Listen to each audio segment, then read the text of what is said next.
Baik, briefing aja ya.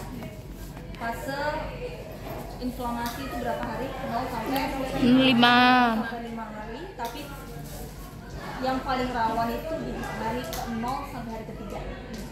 Ya, 0 sampai 3 karena akan terjadi peningkatan sistemik, akan terjadi hipovolemik. Saya bicara tentang burn di atas 30% ya. 30%.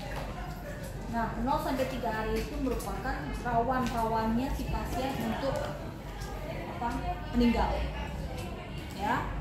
Oleh karena itu harus dibutuhkan benar-benar intensive care yang membutuhkan banyak cairan dan perawatan agar tidak kena infeksi. Ya, jadi berada di ruang isolasi. Nah, kalau sudah lewat 3 hari itu merupakan titik amannya dia. Ya, dia akan masuk ke fase prolifer. Kan kalau inflamasi tinggi 3 hari setelah itu dia turun karena tubuh sudah membentuk sistem imunitas, ya, sistem imunitas. Dia akan membentuk protein, ya kan, kemudian imunomodulator dan sebagainya untuk melawan si bakteri yang akan berkembang, gitu ya. Setelah 3 hari dia fasenya masuk ke fase proliferasi atau 5 hari. Ya, proliferasi itu 3 sampai 2 minggu, tapi amannya adalah 5 hari. Ya. Nah, kalau sudah proliferasi, yang bisa dilakukan adalah kita mulai melakukan suatu exercise yang beberapa kemarin pasif maupun aktif. Ya, tergantung nilai kekuatan ototnya berapa. Kalau MMT-nya 2 berarti assisted active exercise. Kalau 3 berarti dia sudah bisa active exercise. Kenapa assessment fisioterapi baru dimulai di hari ke-5?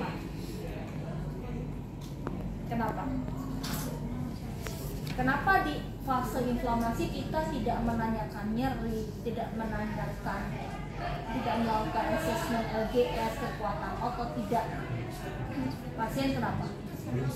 Iya, belum stabil. Mungkin pasien masih belum sadar, kemudian masih depresi, ya, jadi masih bingung biasa pasien.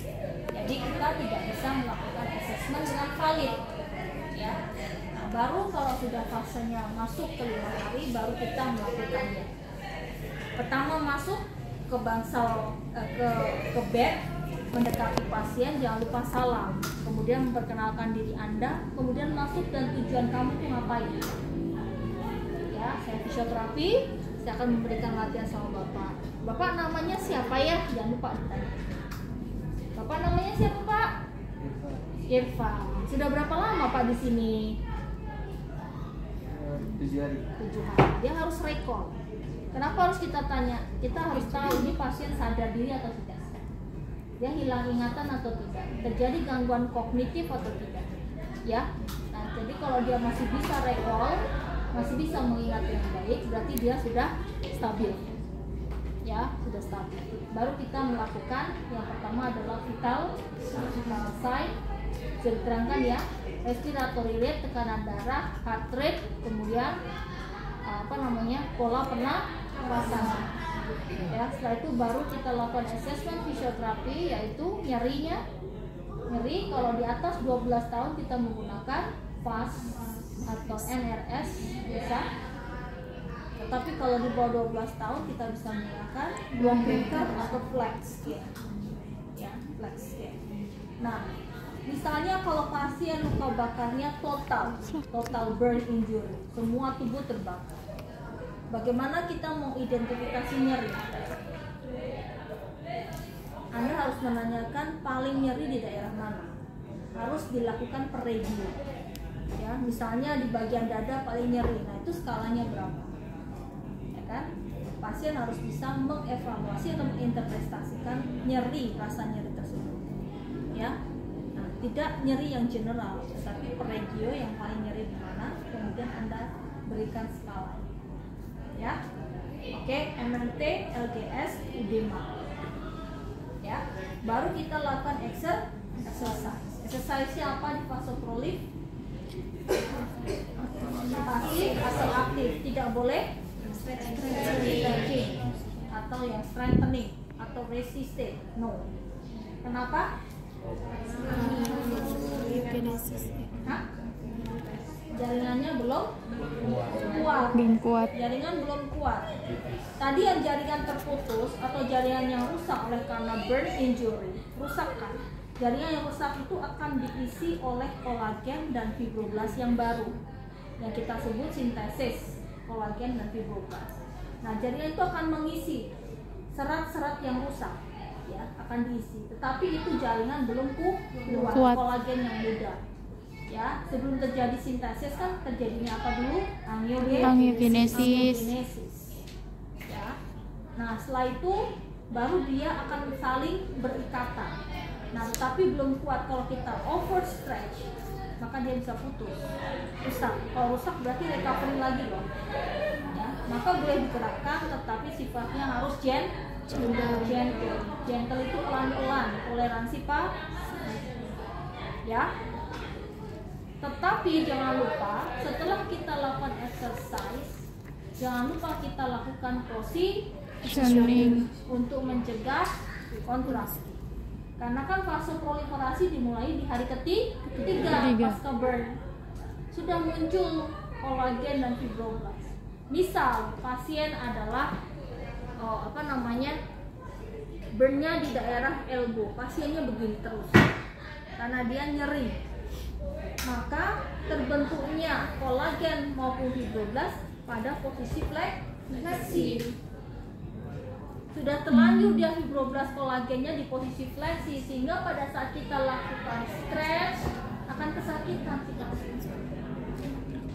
Ya, kesakitan. Kenapa sakit? Akan terjadi cedera mikrotrauma. Juga akan terjadi stres pada mekanoreseptor. Nah, itu mengakibatkan dia sensasi sakitnya luar biasa. Ya, maka harus lakukan positioning. Setelah exercise positioning, posisi anatomis. Tetapi kalau pasien ada luka bakar anterior aksila, misalnya aksilanya kena. Kalau aksila berarti kan di sini akan terbentuk kolagen yang baru toh. Kalau posisi pasien begini, dia akan menjadi terbatas ke arah abduksi, sehingga ya perlu lakukan positioning ke arah ABD full. Biasanya dipasang back slap. Kalau ganjil bantal berarti pasiennya balik maneh tangan, nggak boleh. Jadi harus back slap, pasang back slap. Kalau nggak di rumah sakit, di sini dikasih back slap wrist, kemudian ditali tangannya selama 2 minggu. Tetapi dia dilepas saat exercise. Kenapa? Kejem Bu, genggingan tangannya. Ya memang harus begitu. Kalau enggak, daripada dia kontraktur. Kalau posisinya begini ya udah terpasang begini kan. Akhirnya dia nggak bisa ABD. Terbatas ABD-nya karena dia kontraktur, sudah memendek. Ya. Ini itu harus kamu lakukan tuh, harus tahu seperti itu. Kemudian kalau dia anterior neck, harus posisinya adalah sisi. Nah, ini kurang tinggi ya, jadi dia sampai full begini. Ya. Dipasang handuk bantal guling yang kecil itu ya biasanya. Nah, ini harus full extension. Ya, mudah. Oke. Kalau luka bakarnya daerah anterior tapi di anterior ke posterior, tetapi lower extremity, tidak boleh ada ganjal di daerah knee ataupun di ankle atau wrist. No ganjal, tetapi harus posisi lurus dalam arti ankle harus posisi berapa? Mid position, yaitu 90 derajat. Kemudian ini harus diganjel pakai handuk tipis, jadi posisinya benar-benar lurus. Handuk tipis. Ada handuk lagi ya deh, Dok? Ada handuk. Yes. Harusnya pakai papan yang benar-benar tipis. Lagi handuknya kurang ya. Handuknya sudah lah. Terus angkat. Oke, posisi ABD. Posisi ABD di sini diganjal. Thank you.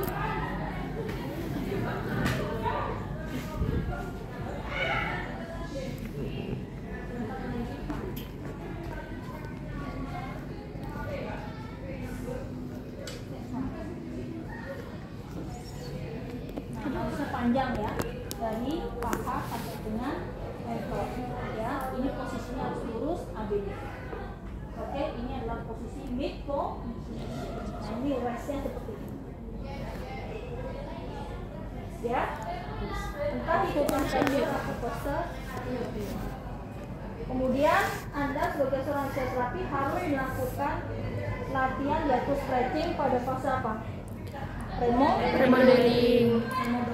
Wajib ya, lakukan. Kan naik pan, lagi pan, kepalamu sampai jatuh.